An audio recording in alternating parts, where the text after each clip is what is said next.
get decomposes by that energy that get accepted. And another is the reaction, the decomposition also.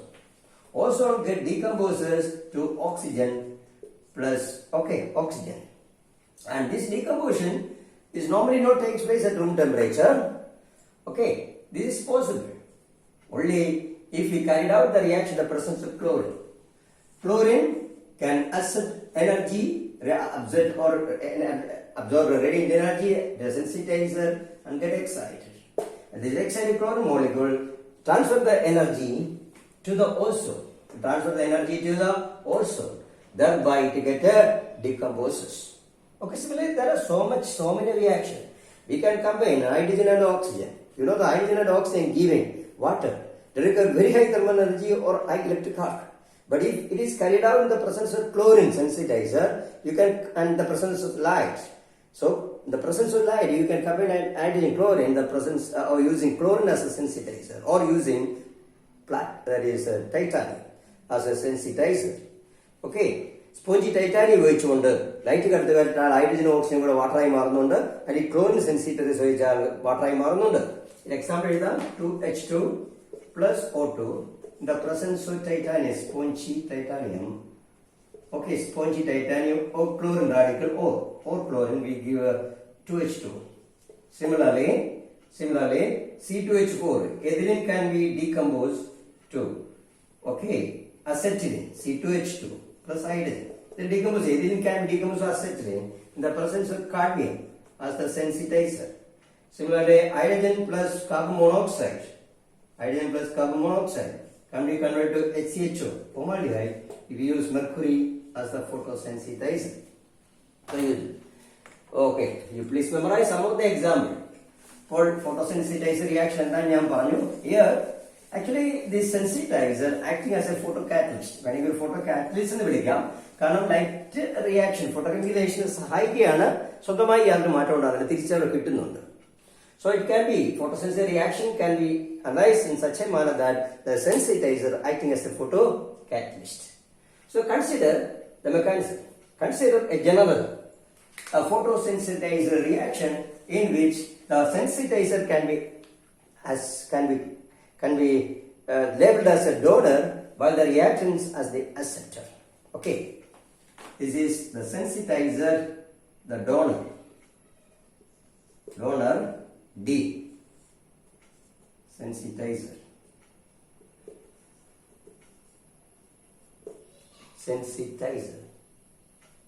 Okay, while this is our acceptor, that is the reactant. A, acceptor. Now to remember, there is a reaction between a sensitizer and the reactants may take place only if the sensitizer have suitable triple state. Sensitizer has a suitable triple state which is slightly greater than the corresponding triple state present in the acceptor or the reactant. Reactant in the triple state, sensitizer triple state alpam thade aguna cases matrame ee reaction work cheyyunnullu adi possible avunnullu. You know that the sensitizer has a suitable energy gap, that is, it has its own single state and triple state like this. It has its own single state S1, okay, and it has corresponding triple state also. T1 just below that, it has T1 like this. This is the that is the sensitizer, so it can be represented as, okay, in the bracket I have D1 in the D1, the singlet excited state of the donor. Idine namakku endu kodukka A, that is D1, D3 ennu peru kodukka. D3 rendu illa onnanu, the triplet of this donor D3. Okay. Similarly, the reactants molecule also have the corresponding energy states. Avakku state ennu parayunnathu avakku endanulladu അതിൻ്റെതായ S1, that is called A1, and അതിൻ്റെതായിട്ടുള്ള triple state ഉണ്ടാവും. That is called T1, that is A3. നമുക്ക് ഇവിടെ നോക്കാം. For a photosensitizer reaction, like photosensitizer reaction നടക്കണമെങ്കിൽ, for a photosensitizer reaction between the sensitizer and the reactor molecule to occur, that is, that ഒരു condition പറയാം, that sensitizer should have a triple state slightly greater in energy than the triple state of the reactant, or the reactant molecule should have a triple state which is lower in energy than the triple state of the donor or the sensitizer. Okay. When we irradiate a reactant system with the sensitizer for a photochemical reaction, the sensitizer absorbs light directly, okay, absorb radiant energy from the light and get excited to its singular state, to the singular state. That is that is nullable transition. It will get excited from A0 to the singular state. By ISC, it will reach its triple state. By intersystem crossing, the donor molecule, the photoexcited donor molecule, reach its triple state. Okay. Once it reaches the triple state, it will undergo collision with the triple state of the reactor molecule. Reactor molecule triple state might collide ചെയ്യുന്നു. And as a result of the collision, you know that the triple state of the sensitizer or donor is greater than the triple state of the acceptor or the reactants. And as a result of the collision, what happens? The energy is transferred to the acceptor molecule, thereby the acceptor. Okay, they will undergo collision. As a result, it is excited to the triple state. Okay, rather due to the collision, the triple state of the donor molecule undergo collision with the reactor molecule, which is present in A0 state. Thereby, the reactor molecule get excited to its triple state. Triple state excite ചെയ്യും, തിരിച്ച് ഇത് ground സ്റ്റേറ്റിലേക്ക് വരികയും ചെയ്യും. അതാ ഞാൻ പറഞ്ഞ condition. ഈ ഫോട്ടോസിന്തസിസ് റിയാക്ഷൻ നടക്കണമെങ്കിൽ എന്താണ്? That is, the triple state of the acceptor reactant should be slightly lower in energy. A reactor molecule should have a suitable triple state which is lower in energy than the triple state of the sensitizer or the donor. Only then the donor can undergo collision with the reactant, thereby transfer the extra energy by collision to the reactor molecule. Thereby the reactor molecule are excited to its triple state, and the sensitizer donor revert to the de-excited ground state. So the whole such reaction can be represented like this. Donor D0, okay, H no is D1. Okay, then D1 നിന്നും ISC വഴി ഇത് D3 ട്രിപ്ലറ്റിലേക്ക് പോകുന്നു. T3 അല്ല T1 സ്റ്റേറ്റിലേക്ക്, T1 triplet സ്റ്റേറ്റിലേക്ക് പോവാം. S1 നിന്നും ISC വഴി D3ലേക്ക് എത്തി. അടുത്താണ് നമുക്ക് റിയാക്ഷൻ. നോക്കൂ, D3, that is T1 state plus A acceptor in the S0 state. A0 എന്ന് വിളിക്കാൻ വേണമെങ്കിൽ collision by collision എന്താ സംഭവിക്കുന്നത്? A3 T1 plus D0 ഇതാണ്. ഇതിനെയാണ് then A3 in the triple state. I already mentioned the triple state is the photochemical in the state undergo reaction or product. നമ്മുടെ reaction എന്ന് പറയുന്നത് ഇതാണ് കൊളീഷൻ നടക്കുന്നത്. Collision നടന്നു കഴിഞ്ഞാൽ ഇത് എക്സൈറ്റ് ചെയ്യുന്നു. ഞാൻ ആരോ ഒന്ന് റെഡ് മാർക്കിലിടാം. ആരോ ഒന്ന് ശ്രദ്ധിക്കുക. This is the arrow. Okay, upwards. This is downwards. So collision by collision. അപ്പോൾ ഈ എക്സ്ട്രാ എനർജി, ഇതിന് എക്സ്ട്രാ എനർജി ഉണ്ട്, ഇതാണ് gap. This is the energy gap. ഇത്രയും ഗ്യാപ്പ് വേണം. ആ ഗ്യാപ്പ് വഴിയുള്ളെങ്കിൽ മാത്രമേ റിയാക്ഷൻ നടക്കുകയുള്ളൂ. Again the reaction is D0. The sensitizer, the ground state, get excited to a single state by artificial light. From the single state, it undergo transition to its triplet state by ISC. Okay, D3 എന്ന് വിളിക്കുന്നു. And the triplet state of the sensitizer undergo collision with the ground state molecule of the reactant. Thereby, by collision, you transfer energy so that the reactant molecule is excited to its triplet state, and the donor, that sensitizer, de-excited ground state.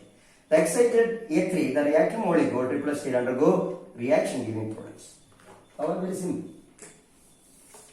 I have that. I hope that you have followed my class. Example ഞാൻ പറഞ്ഞു, ഒന്നുകൂടെ വേണേ പറയാം. When mercury hydrogen gas is passed through mercury vapors, hydrogen undergo decompose to hydrogen atom. That is not normally possible. That is mercury plus light. When hydrogen is passed through mercury in the presence of light at suitable frequency, 2225 തോന്നുന്നു. Okay, plus H no, giving Hg star. ഇതാണ് ഉണ്ടാകുന്നത്.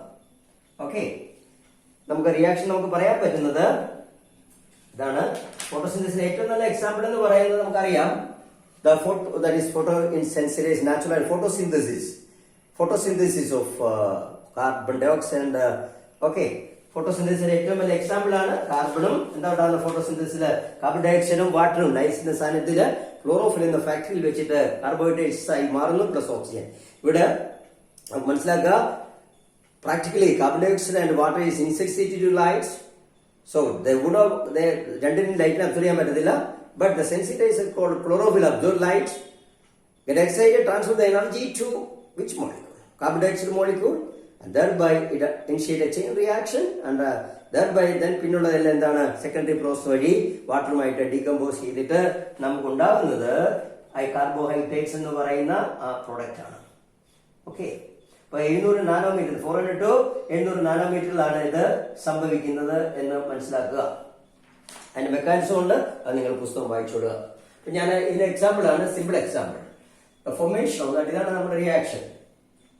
H2 plus Hg in the presence of light, giving HgH plus H. Gs plus H ഉണ്ടാകുന്ന reaction. Okay, അല്ലെങ്കിൽ 2 Hg plus 2H, Hg plus 2H ഉണ്ടാകുന്ന reaction ആണ് നമ്മൾ എഴുതാൻ പോകുന്നത്. First ഇതുള്ള Hg star transfer the energy to hydrogen molecule, giving ഇതായിരുന്നത് Hg star plus H ഇതുണ്ടാകും. ദെൻ അടുത്തത് Hg star plus Hg. Then Hg star രണ്ടെണ്ണം കൂടി വെച്ച് കഴിഞ്ഞാൽ എന്ത് കിട്ടും? That is we have 2H add. Okay, അല്ലെങ്കിൽ നമുക്ക് Hg star ഇതിന് കൊടുക്കാം. Hg is H2 star, ഏതെങ്കിലും മെക്കാനിസം കൊടുക്കാം, ഇങ്ങനെ കൊടുക്കാം. Hg plus Hg star plus Hg, then 2Hg giving 2H plus Hg ഇങ്ങനെ കൊടുക്കാം. അല്ലെങ്കിൽ നമുക്ക് ഇതിനെ ഇവിടെ വെച്ച് വേറെ രീതിയിൽ എഴുതാം. ഓ Hg star plus H2 giving H2 star plus Hg. Okay, then H2 star giving 2H ഇങ്ങനെ കൊടുക്കാം. നിങ്ങൾ ഇഷ്ടമുള്ള എഴുതിക്കോളൂ. So mercury first absorb light, giving Hg star. This is transfer the energy to the hydrogen molecule, giving active hydrogen molecule plus Hg. The active hydrogen molecule decomposes to 2H. Or this can be like Hg star plus Hg giving a normal HgH and a excited HgS. Okay. Then അടുത്തത് ഇത് നമ്മൾ collide ചെയ്ത് കഴിഞ്ഞാൽ ജസ് തമ്മിൽ collide ചെയ്യാൻ എന്താ കിട്ടുന്നത്? We have that is Hg 2Hg plus 2H. ഇങ്ങനെ വേണമെങ്കിൽ നമുക്ക് കൊടുക്കാം. ഇങ്ങനെയാണ് രണ്ട് മെക്കാനിസം ഉണ്ട്. നിങ്ങൾ ഏതെങ്കിലും വെച്ചോളൂ. That's A mechanism. ഒരു എക്സാമ്പിൾ ഉണ്ട്. Similarly the decomposition of that is ഒരുപാട് എക്സാമ്പിൾ ഉണ്ട് നമുക്ക്. മെർക്കുറി ഇൻ ദ പ്രസൻസ് ഇതിന് നമുക്ക് എക്സാമ്പിൾ ഉണ്ട്. അതുപോലെ തന്നെ SO2 ന്റെ സാന്നിധ്യത്തിൽ ഐസോമറൈസേഷൻ റിയാക്ഷൻ, അതായത് Cis butene transbutene ആകുന്നത്. Cis butene transbutene ആകുന്നത്. The presence of SO2. Okay. Cis butene undergo isomerization in the presence of transbutene. 2-butene. Cis 2-butene undergo isomerization to transbutene in the presence of SO2 and H is an example. The photosynthetic reaction. Here, SO2 is a sensitizer absorb light, giving SO2 star. SO2 star. Okay? The SO2 star plus cis 2-butene giving SO2 plus cis 2-butene star. That cis butene star undergo decomposition to trans 2-butene. Okay, do one example നിങ്ങൾ പുസ്തകം വായിച്ചോളൂ. അതുപോലെ ബെൻസോഫിനോണുണ്ട്. ബെൻസോഫിന്റെ സാന്നിധ്യത്തിൽ ഡൈസോമീഥൈൻ decompose ചെയ്യുന്നത്. ബെൻസോഫിനോട് സാന്നിധ്യം ഡൈസോമീഥൈന് നൈട്രജനും മെഥിലുമായിട്ട് decompose ചെയ്യുന്ന example ഉണ്ട്. അതൊക്കെ നിങ്ങൾ പഠിക്കുക, പുസ്തകത്തിൽ നോക്കിയാൽ മതി. So there are so many reactions, and a typical example is the photosynthesis of carbohydrates by plants. Carbon dioxide plus water, the presence of sunlight, and chlorophyll give the carbohydrate plus oxygen is an example of photosynthesis. CO2 plus H2O, the presence of light, sunlight, and chlorophyll. No, we have a C6H12O6 plus O2. Okay. 6CO2 plus 6H2O. 6CO2 plus 6H2O giving this reaction. Okay. അല്ലെങ്കിൽ നമ്മൾ പറയുന്നത് ഇതുണ്ടാവും. അല്ലെങ്കിൽ carbohydrates ആയിട്ട് ഇതിനെ മാറ്റാം. 1/n CH2 CH2 ഇങ്ങനെ ആയിട്ടോ, അല്ലെങ്കിൽ 1/n CH2ON ഇങ്ങനായിട്ട് വരാം. ഇങ്ങനെയെങ്കിലും നിങ്ങൾ എഴുതാം. ഇത് ഗ്ലൂക്കോസ് ആകുന്നു അല്ലെങ്കിൽ കാർബോഹൈഡ്രേറ്റ്സ് ആയി മാറുന്ന റിയാക്ഷനിലേക്ക് മാറ്റാം. ഇത് ഫോട്ടോസിന്തസിന്റെ എക്സാമ്പിൾ ആണ്. C6H12O6. ഓക്കെ, സിമ്പിൾ ആയിട്ട് എഴുതിയിരിക്കുന്നതാണ്. അല്ലെങ്കിൽ കാർബോഹൈഡ്രേറ്റ്സ് ആയിട്ടാണ് മാറ്റണം നിങ്ങൾ. അപ്പൊ n ടൈംസ് ഇട്ടുകൊണ്ട് അതിനെ അഡ്ജസ്റ്റ് ചെയ്ത് എഴുതുക. Carbohydrates and reaction. Actually, the reaction is like CO2 plus H2O plus light, chlorophyll, plants chlorophyll giving കിട്ടുന്നതാണ് 1/n CH2O C6H10O5 n type. N type ആണ് C6H10O5 n types plus O2. എഴുതാം. അല്ലെങ്കിൽ 1/n CH2ON 1/n CH2ON times plus O2. അതിന്റെ polymer ആയിട്ടാണ് നമുക്ക് കിട്ടുന്നത് carbohydrates ആയിട്ട്. ഇത് വളരെ കോംപ്ലിക്കേറ്റഡ് റിയാക്ഷൻ ആണ്. ഇതിനകത്ത് ലൈറ്റ് റിയാക്ഷനും ഡാർക്ക് റിയാക്ഷൻ രണ്ടായി തിരിയുന്നുണ്ട്. നിങ്ങൾ വായിക്കുക. Next is chemiluminescence. നമുക്ക് കെമിലുമിനൻസും കൂടെ പഠിപ്പിച്ചിട്ട് പോവാം. കെമിലുമിനസൻസ്,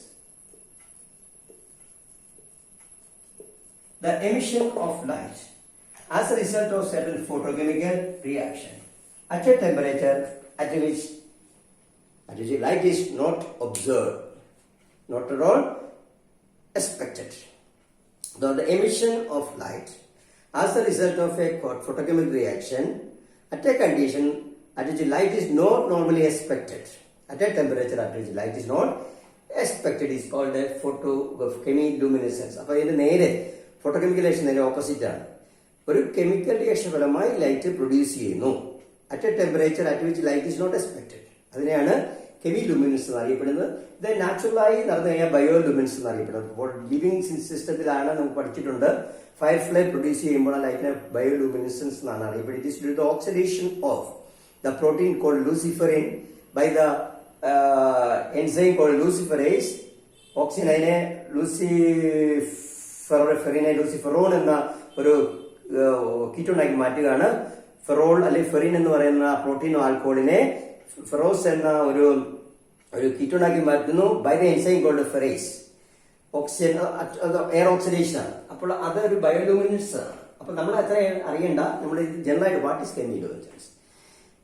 That is the phenomenon or the emission of light as a result of a chemical reaction at a temperature at which light is not normally expected is called chemiluminescence. Room temperature തന്നെയാണ് നടക്കുന്നത്. അതുകൊണ്ട് മിക്കവാറും കെമിലുമിനൻസ് അതിന്റെ called light എന്നാണ് അറിയപ്പെടുന്നത്. Because the emission of light occurs normally at room temperature. Such light emitted are called cold light. Cold light. അതാണ് ബയോലൂമിനൻസ് ആണ് called ലൈറ്റിന്റെ ഏറ്റവും നല്ല എക്സാമ്പിൾ എന്ന് പറയുന്നത്. It is exactly different from the light that is produced by incandescent solid.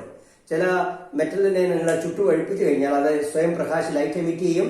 That is called hot light എന്നാണ് വിളിക്കുന്നത്. ഇൻകാൻഡിസെന്റ് light അതിന്റെ നേരെ ഓപ്പോസിറ്റ് ആണ്. അതൊരു 2000 ഡിഗ്രി ചൂടാക്കുമ്പോഴാണ് അത് നമ്മുടെ സാധാരണ പഴയ ബൾബ് ഫിലമെന്റ് ലൈറ്റുകളല്ല എക്സാമ്പിൾ ആണ്. ഇൻകാൻഡിസെന്റ് ലൈറ്റ് ആണ്. ഇൻകാൻഡിസെന്റ് സോളിഡ് സ്വയം പ്രകാശിച്ചു വരികയാണ്. അതിന്റെ നേരെ ഓപ്പോസിറ്റ് ആണ്. ഇത് ലൈറ്റ് ആണ്, ബട്ട് അവിടെ LED ഒരു എക്സാമ്പിൾ ആണ്. അത് കോൾഡ് ലൈറ്റ് തന്നെയാണെന്ന് മനസ്സിലാക്കുക. അപ്പൊ ഇവിടെ നമ്മുടെ കെമിക്കൽ റിയാക്ഷൻ എന്ന് പറയുന്നത്, പക്ഷേ കെമിക്കൽ റിയാക്ഷൻ അല്ല, അവിടെ വേറൊരു പ്രോസസ് ആണ്. നമ്മളിപ്പോ ഇവിടെ കെമിക്കൽ റിയാക്ഷൻ ആണ് ഉപയോഗിക്കുന്നത്. The best example of this is chemiluminescence. നമുക്കറിയാം ഈ എല്ല് മസാലകളിലൊക്കെ കടന്നു കഴിഞ്ഞാൽ അതിനകത്തുള്ള ഫോസ്ഫറസ്, കാൽഷ്യം ഫോസ്ഫേറ്റിലെ ഫോസ്ഫറസ് എയർ വെച്ചിട്ട് ഓക്സിഡൈസ് ചെയ്തിട്ട് ഫോസ്ഫറസ് ട്രയോക്സൈഡും ഫോസ്ഫറസ് പെന്റോക്സൈഡും ഉണ്ടാകുന്നു. അത് കുറെ കഴിയുമ്പോൾ ലൈറ്റിനെ എമിറ്റ് ചെയ്യുന്നുണ്ട്. So the emission of light during the oxidation of phosphorus in the bone material emits light. Yellow light emit ചെയ്യുന്നുണ്ട്. That is the best example of phosphorescence. പിന്നുള്ളത് നമുക്ക് നേരെ തിരിച്ച് ഇപ്പൊ പറഞ്ഞ റിയാക്ഷൻ, അതായത് നിങ്ങൾ ഹൈഡ്രജൻ ആറ്റത്തിനെ മെർക്കുറി വേപ്പറിൽ കൂടെ കടത്തി വിട്ട് കഴിഞ്ഞാൽ it will combine, it will produce hydrogen molecule with the liberation of a bluish yellow light. Bluish yellow light ഉണ്ടാകുന്നുണ്ട്. That is an example of another chemiluminescence. Okay. The formation. അപ്പൊ അങ്ങനെ ഒരുപാട് example നമുക്ക് അതിനകത്ത് എഴുതാൻ പറ്റും, നേരെ തിരിച്ചുള്ള എക്സാമ്പിൾ. പിന്നെ ഹൈഡ്രജൻ പെറോക്സൈഡും ക്ലോറിനും കൂടെ, ക്ലോറിൻ ഓർ ഹൈപ്പോക്ലോറൈഡ് റിയാക്ട് ചെയ്ത് കഴിഞ്ഞാൽ ഒരു റെഡ് ഗ്ലോ ഉണ്ടാകുന്നുണ്ട്. It is due to the chemiluminescence. അതായത് എക്സാമ്പിൾ നിങ്ങൾ മനസ്സിലാക്കുക. That is the emission of light. A blue light when hydrogen H2 is passed through mercury vapor kadutittal we get a HGS plus H plus a light blue light. Similarly, hydrogen peroxide plus NaCl chlorine react ചെയ്തു കഴിഞ്ഞാൽ we get a product plus red glow now. This is an example of chemiluminescence. അതുപോലെ reaction hydrogen chlorine which produces red glow. അങ്ങനെ ഒരുപാട് example ഉണ്ട്. നമുക്ക് typical example ആണ്. ഇനി explanation കൂടെ നൽകിയിട്ട് ഞാൻ സ്റ്റോപ്പ് ചെയ്യാം. എക്സ്പ്ലനേഷൻ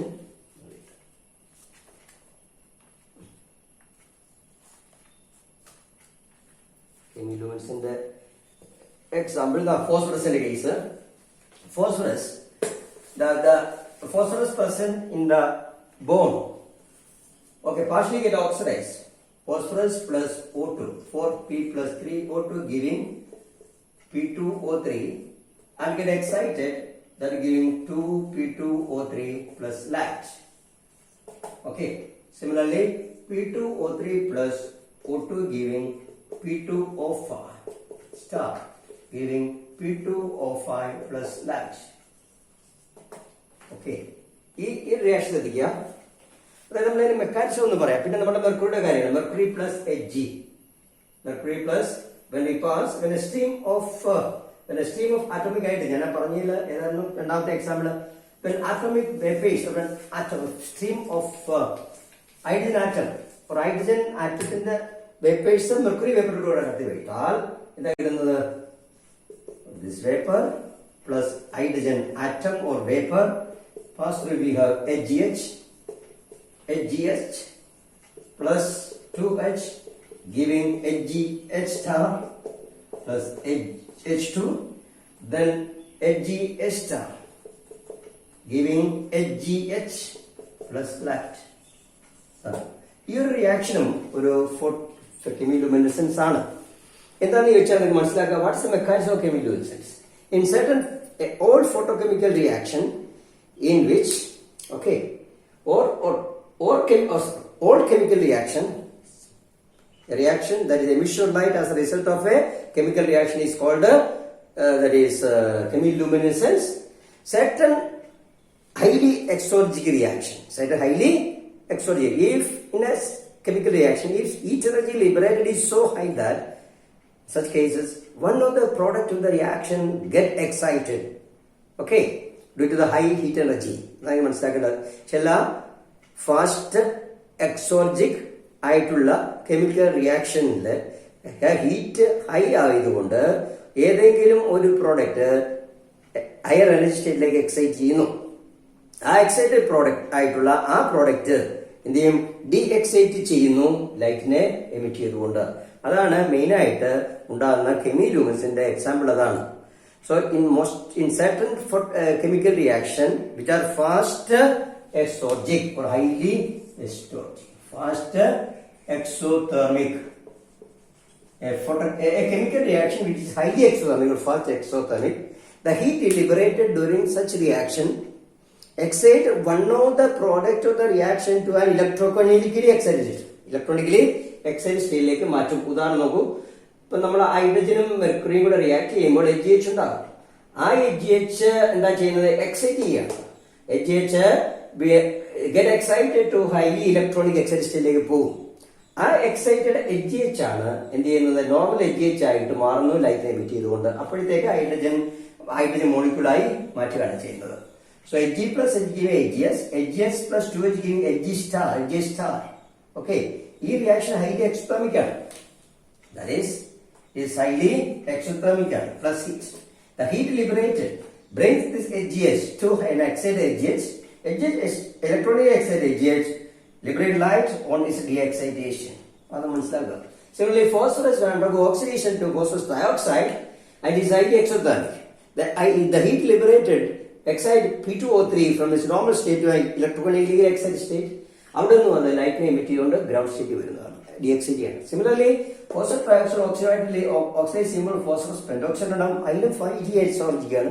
ആ ഹീറ്റ് ലിബറേറ്റ് ചെയ്യുന്ന ഫോസ്ഫറസ് പെന്റോക്സൈഡിനെ എക്സൈറ്റ് ചെയ്യുന്നു. ആ എക്സൈറ്റ് ചെയ്യുന്ന ഫോസ്ഫറസ് പെന്റോക്സൈഡ് കുറച്ച് കഴിയുമ്പോൾ ലൈറ്റിനെ എമിറ്റ് ചെയ്തുകൊണ്ട് DXG ചെയ്യുന്നു. അതാണ് ഫോസ്ഫോറസൻസ്, അല്ലെങ്കിൽ ആ ലൈറ്റ് എമിഷൻ. അവിടെയാണ് ഫോസ്ഫോറസൻസ് ആണിത്. എനിവേ ഞങ്ങൾ പറയുന്നത് ലൈറ്റ് എമിറ്റ് ചെയ്യുന്നു. അപ്പൊ ഡ്യൂറിംഗ് ദ മെക്കാനിസം വളരെ സിമ്പിൾ ആണ്. ഏതെങ്കിലും ഒരു പ്രോഡക്റ്റ് ഫാസ്റ്റ് എക്സോർജി റിയാക്ഷൻ ആ ഹീറ്റ് വഴി ഇലക്ട്രോണിക്കലി എക്സൈറ്റ് സ്റ്റേറ്റിൽ പോകും. എന്നിട്ട് അത് അവിടെ നിന്നും DXG ചെയ്യുമ്പോൾ ലൈറ്റിനെ എമിറ്റ് ചെയ്യണം. മിക്കവാറും എല്ലാ ഫാസ്റ്റ് ഹൈ എക്സോർജിക്ക് കെമിക്കൽ റിയാക്ഷനിൽ ലൈറ്റ് എമിഷൻ ഉണ്ടാകുന്നു എന്ന് മനസ്സിലാക്കുക. ഇത്രയോടെ ഇതിനകത്തൊക്കെ മനസ്സിലാക്കാനുള്ള. പിന്നെ നിങ്ങൾ വായിക്കേണ്ടത് bioluminescence, then photosynthesis mechanism, then അവർ വിഷന്റെ മെക്കാനിസം, കാഴ്ച. ഇത് നിങ്ങൾ ഇത്രയും നോട്ട് പ്രിപ്പയർ ചെയ്ത് വായിക്കുക. ലിസ്റ്റായുടെ ബുക്ക് നിങ്ങൾ ഒന്ന് റെഫർ ചെയ്യുക. So I hope that I have finished the photochemistry. Thank you very much.